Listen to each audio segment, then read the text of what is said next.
Hey there, guys.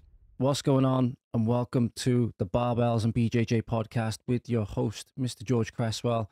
And today I thought we'd go over something very, very important when it comes to dieting and weight loss, which is a very, very common goal for a lot of people. And in a society which is majority overweight and obese, it's becoming more and more important to bear this in mind and actually having tools and a know-how to lose weight in a sustainable fashion is very, very important. So we're going to be going over a little bit of that today. And I made a thread the other day on my threads profile at coaching_by_GC if you're interested to go check it out. And I was talking about something where I'd like to replace a common phrase which we have in the weight loss and dieting space, which is 95% of diets fail, with another phrase, that being weight loss is highest in those most adherent. Now, why did I make that thread? I made that thread because it highlights something that's very, very important. And as we're going to be getting into in a minute, when we look at the sustainable fat loss structure, which is not unique to me, it's been outlined by many researchers from Norton to Eric Helms and many, many experts in the field that I've adapted this from. The main thing that's going to predict dietary success long-term is dietary adherence. It's not magic macronutrient distributions. It's not magic meal timing or this specific supplement that's going to torch all your body fat at once, you know, all that stubborn body fat. It all comes down to who adheres to whatever diet that they're doing. And that's why the bedrock of any sustainable dieting and fat loss structure has to be sustainability and adherence. As I said, adherence is a direct predictor of dietary success. When we do things in studies where we keep the calories, so we have isocaloric conditions between treatment groups, and we have isoprotein, so we keep protein consistent between treatment groups as well, but we manipulate carbohydrate and fat ratios, we see similar rates of weight loss across treatment groups across the time. And that's really, really important. This gives you a lot of flexibility, and we're going to be going through the flexible dieting approach today with this pyramid. So when you're looking to carve out a sustainable fat loss structure, a sustainable fat loss regime, you have to take things into account that's going to make it sustainable and able to be adhered to. This is why if you hate eating 6 meals a day, don't eat 6 meals a day. If you can't adhere to that simply because of the food volume, don't do it. It's not magic. It's not going to magically, torch all your body fat or get you ripped or get you super muscular. No, it's not going to do it. Similarly, you don't need to wait to eat within a certain window of the day. You don't need to skip breakfast if you like eating breakfast in order to have these magical benefits associated with fasting and get this magical fat loss associated with fasting. It all does the same thing. It all creates a calorie deficit, which is the next level of the pyramid, which is the physiological requirement. You need to be in negative energy balance to lose weight. That is a physiological reality. Doesn't matter how you feel about it. Doesn't matter if that statement you feel insults you or, hurts your feelings. Doesn't matter. It's a physiological reality. But we start off looking at ways that we can make it sustainable. We start looking at, obviously, foods that you like and dislike. Don't eat the foods you don't like. Eat the foods you like. Obviously, there's going to be certain elements of give and take, vegetables and fruits, for example, and certain protein sources, There's going to be certain sacrifices which you have to make with regards to that. Everybody should be eating fruits. Everybody should be eating vegetables, in my humble opinion. But then there's also no food groups that I say that you can't eat. It's just benefits are associated with eating certain food groups, greater health benefits with more fiber from fruits and vegetables, for example, and grains, etc., etc., etc. Anyway, getting on to it. Again, looking at it, if you don't like to eat breakfast, if you don't have an appetite in the morning, don't force yourself to eat breakfast. Don't force yourself to. Take advantage of that, because then when you go and you have your eating window later on in the day, you're going to be consuming overall less calories because you skipped the meal earlier in the day. There you go. That might make it more sustainable for you. Similarly, and this is where we can start looking at when different goals revolve into things. If you also have a goal of muscle hypertrophy, obviously muscle hypertrophy optimally requires an energy surplus, so take this with a grain of salt. But things like protein timing and stuff like that, when we're looking to try and get 3 to 5, good quality sources and amounts of protein in per day, then you might structure your diet around that. And that might be more sustainable because you're working towards a specific goal alongside weight loss. Obviously, it's a bit like trying to chase 2 rabbits. You're probably going to catch none optimally, but that might be what you want to do. You might be at a stage where you can engage in this body composition style of dieting and still gain a decent amount of lean mass from it. If, for example, if you're quite heavily obese, then yes, you can. If you're coming back to training from a long layoff, if you're coming back from injury, or if you have very low training experience, if you're a beginner, then yeah, you can, because you're going to make those initial weight training adaptations very, very quickly. So going back to it, the sustainable approach, in order for it to be sustained, it has to be somewhat enjoyable, and it has to fit within your lifestyle as well. Obviously, people work different jobs, they have different hours, you eat at different times. It has to be specific to you. And it has to be specific to you because it has to be something that you can adhere to.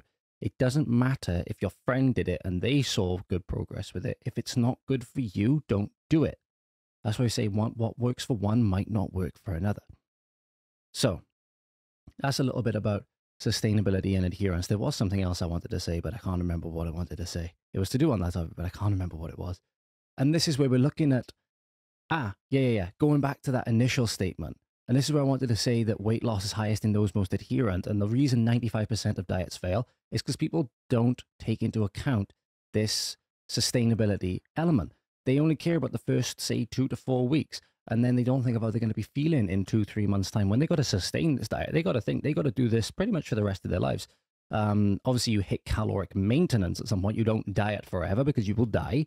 However, you have to take into account that you need to sustain this way of eating for the rest of your life.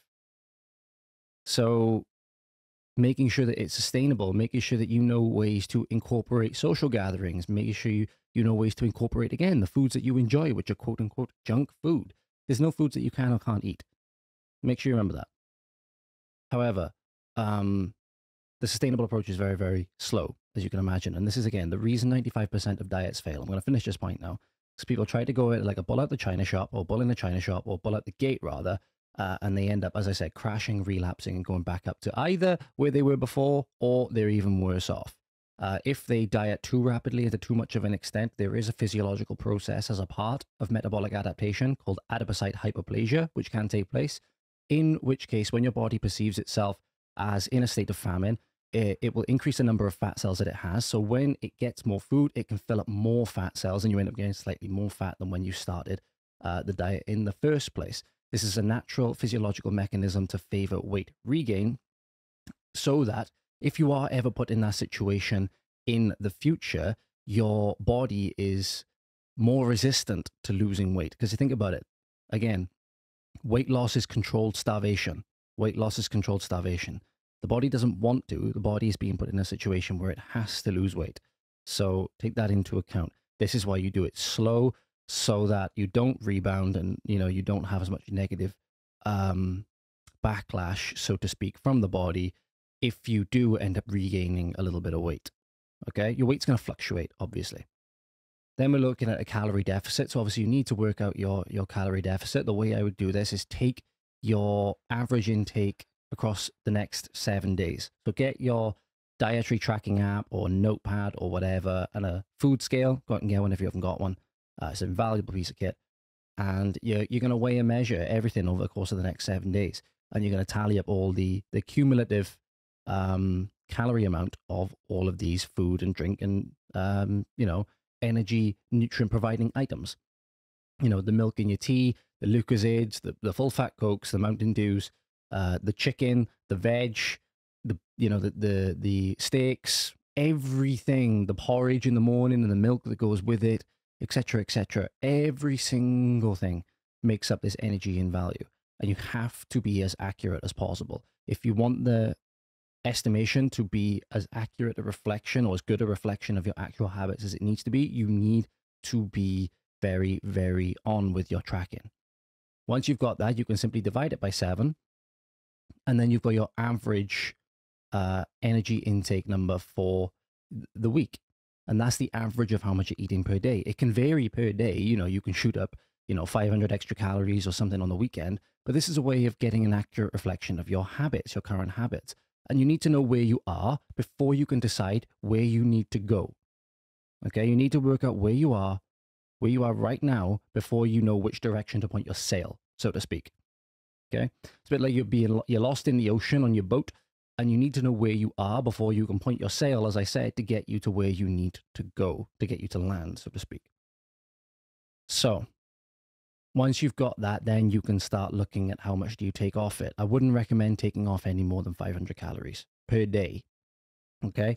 500 calories per day is going to equate to roughly about a pound of fat loss every week. Because if you think about it, there's roughly 3,500 calories in a pound of fat. So therefore, if you have a 500 calorie deficit times that by 7, that's 3,500. There you go. That's how the math sort of pans out. That's how the basic math pans out. It's a bit oversimplifying it, but anyway. I wouldn't recommend going any higher than that for the reasons we talked about before, where you're looking at the negative effects of rapid weight loss, unless it's only going to be for a short period of time, and then you gradually level off in terms of your energy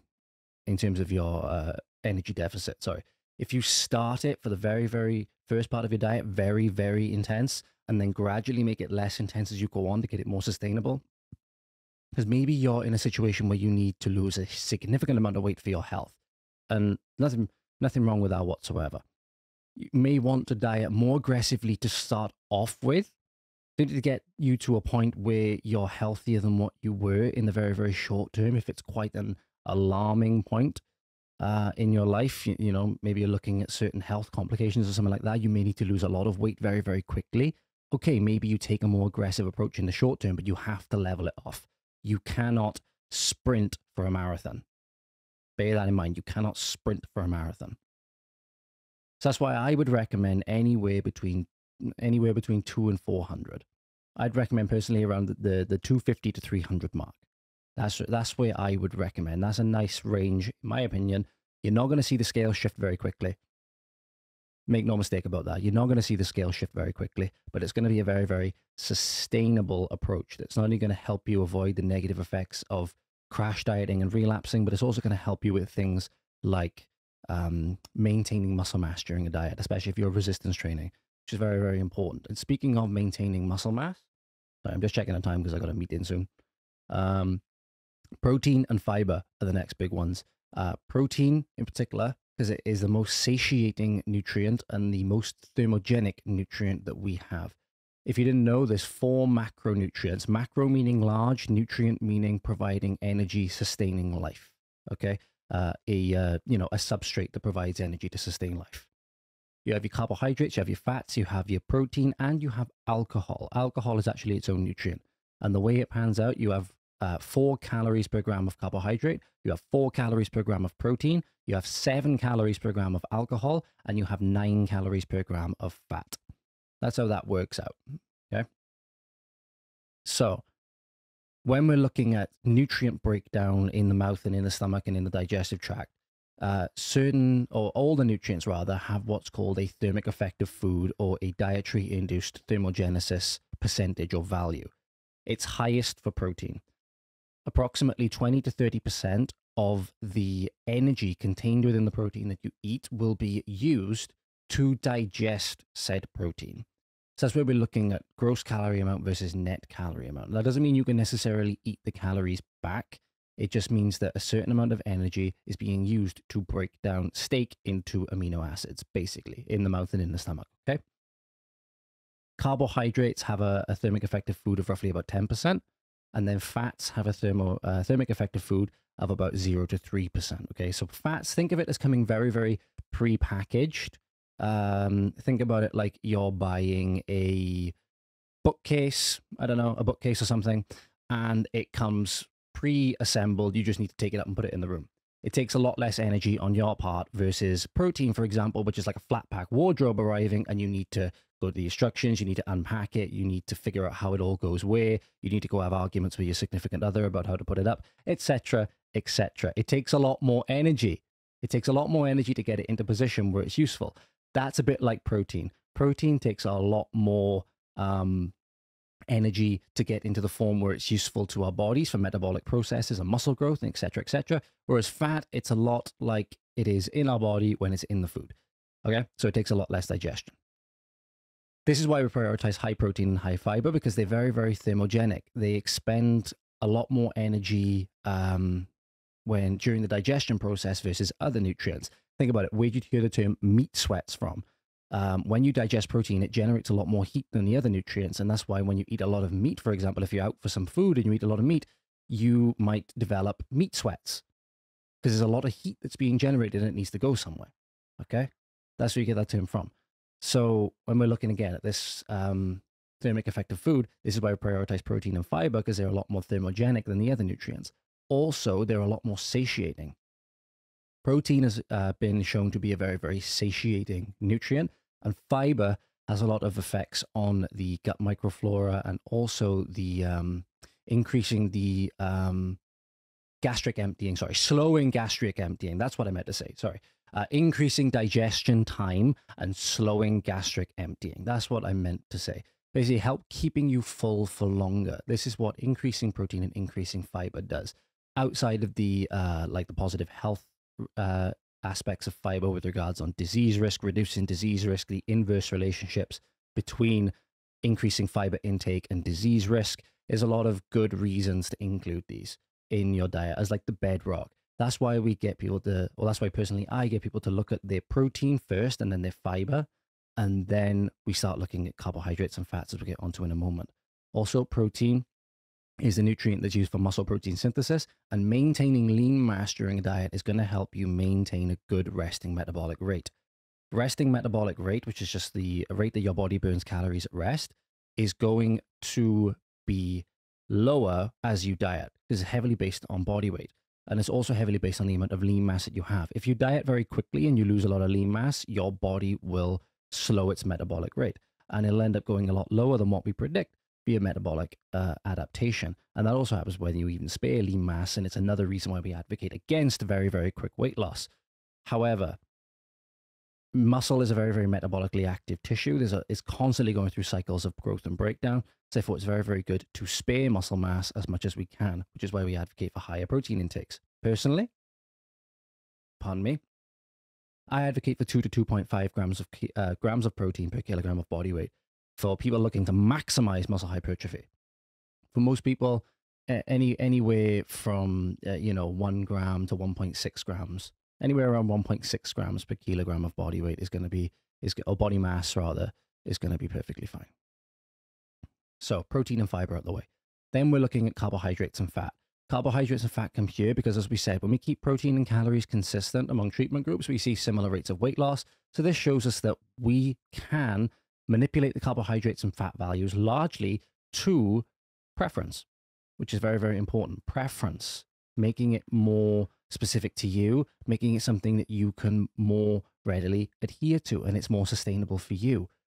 So if you prefer to go more high fat, low carb, you can. If you prefer to go more low fat, high carb, you can. I would obviously, again, fiber is a form of carbohydrate. It's a form of indigestible carbohydrate.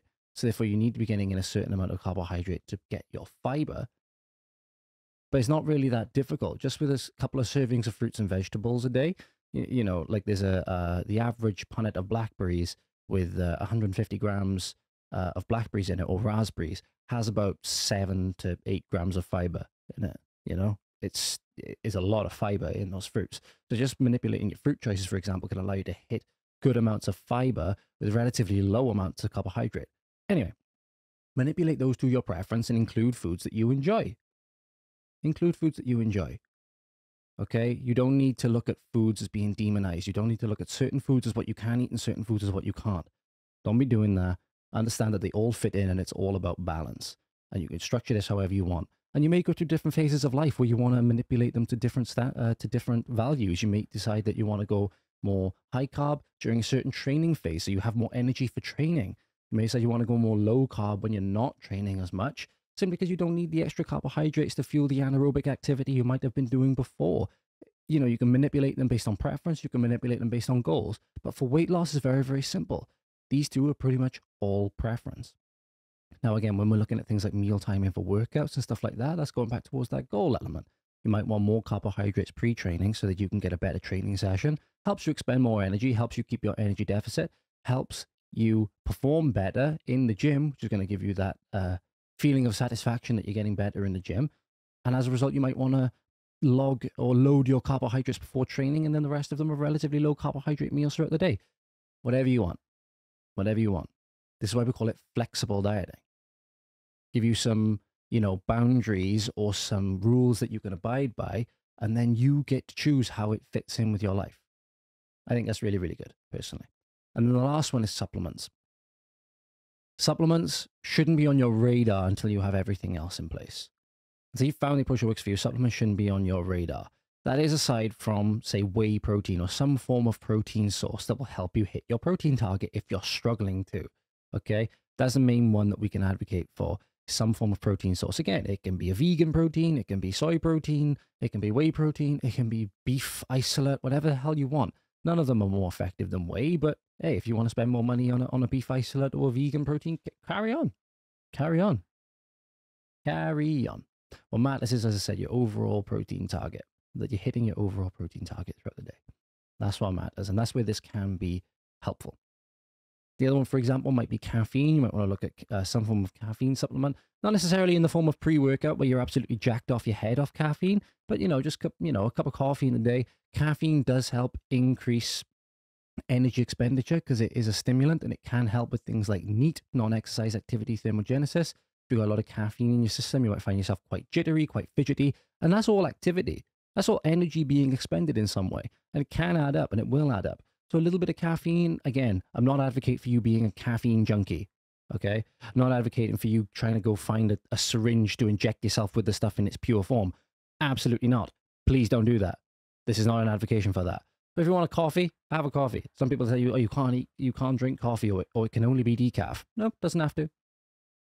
Same thing with, like, you know, Diet Coke and Pepsi Max and Coke Zero. They all have a little bit of caffeine in them. Why not? Why not? And creatine as well. Creatine is another supplement that's useful when dieting, but that's mainly in a muscle growth and performance context. Creatine is a very, very useful supplement to aid in the adaptations of resistance training because it helps bolster and fully saturate the muscle with phosphocreatine, which is a substrate used for energy in the ATP phosphocreatine cycle. It's very, very useful for high strength, high force production, maximal intensity activities, maximal power output activities. It's not something which you need. It's not going to help you burn fat. It's not going to, again, have a thermogenic effect. It's not going to do anything like that. It's something that allows you to train harder, particularly in a resistance training context. So that might be something which you are looking to benefit from. However, if you aren't about that, you just want to lose a little bit of weight, you're not resistance training, you're going out, you're doing cardio, then you don't really need to worry about creatine so much. It's not going to harm you. It's not going to harm you. So if you have a muscle growth context, creatine is an osmolyte. It does attract water to it, basically. It pulls water into cells. But the good thing is about this is it holds a lot of that water, or it holds all the water intracellularly within muscle tissue. So it's actually going to help hydrate the muscle, and also it'll help make the muscle look a little bit bigger. It'll make it look more full, more blown up. So that might be a reason for taking creatine as well. Just to recap as we went over, guys, it's been a pretty good episode. I've enjoyed this, and I need to wrap it up because I need to go now. As I said, when we're looking at sustainable dieting, we need to focus on sustainability and adherence first. What a voice break. What a voice break. Oh, that was lovely. We need to focus on sustainability and adherence first. Above all, adherence is a direct predictor, and we improve adherence by making the approach sustainable. From there, then, we work out what is an appropriate calorie deficit for yourself. Again, track, get that average, and take about 250 to 300 off it and see how you go. Don't rush the process. If the scales don't change by the end of the first week, that is fine. You got to give it a minimum of 2 to 3 weeks. Okay? A minimum. And the slower you lose weight, the better. Protein and fiber, for the reasons we mentioned, with increased satiety, increased thermic effect of food, slowing the gastric emptying, increasing digestive time, increasing digestion time, sparing lean mass, sparing muscle mass, etc., etc. Carbs and fats. Carbs useful for high intensity training and hitting your fiber intake. Fats useful just for making up the rest of your dietary intake throughout the day. So again, manipulate those to your preference. However, if you like more of a high carb approach, go for more of a high carb approach. If you like more of a low fat approach, go for a low fat approach. Ultimately, as long as you're in an energy deficit, the result is going to be the same. And then finally, supplements. Don't be worrying about them until you get the rest in check. Maybe you may benefit from a whey protein, a little bit of caffeine, a cup or two of coffee throughout the day. Other than that, you don't really need to worry about supplements at all. And a lot of them aren't really that effective anyway. Yeah, maybe another one that I didn't mention before, was a good pre-workout with a good dose of caffeine in it as well, just to help you make sure you train hard. Okay, but it's not going to have any magic, fat burning effects or anything like that. And over-the-counter fat burners, save your money. Over-the-counter test boosters, save your money. They don't work. Okay, they're all just designed to get you from your money by giving you this perceived shortcut to get you to where you want to be. Sadly, they don't work. Okay, so don't fall for the marketing and keep your money. Stay better off for it. And you're better off for having listened to this podcast. I hope you enjoyed, guys. Hope you found it useful. And yeah, there'll be a little document about what we talked about today coming out very, very soon with a lot more information I'm creating. So stay tuned for that. And I will catch you again very, very soon. Now go train hard, guys. Out.